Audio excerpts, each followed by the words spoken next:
Hey, welcome back. Well, it is almost time to hang those stockings by the chimney, and Americans, they are ready to fill them to the brim. Tomorrow is expected to be one of the busiest shopping days on the calendar.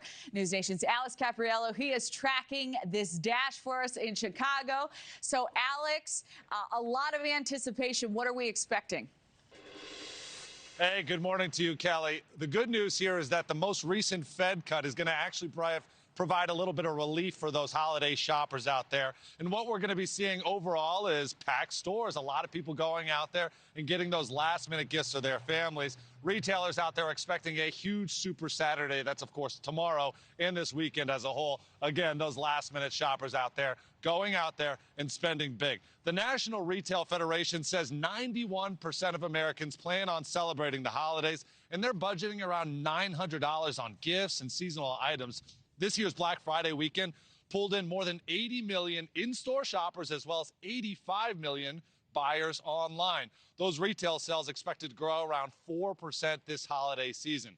And then online, of course, it's bigger than ever. Adobe says Thanksgiving through Cyber Monday, that generated $44 billion worth of shopping. That's up about 8% year over year.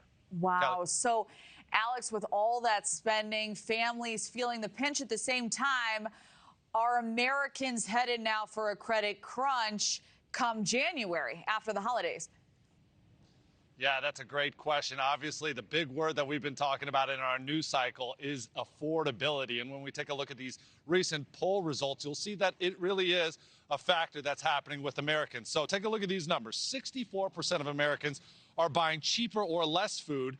34% have skipped a meal altogether. That's tough news to hear. 48% said they use savings for their basic expenses. And then also a recent political poll shows nearly half of Americans say groceries, housing, utilities, and healthcare are just getting harder to afford. So we spoke to one economist who told us a little bit about why this all works out when we see those numbers, those tough numbers for American families, but also increased holiday shopping. It doesn't seem to make sense, right? It's a bit of a paradox.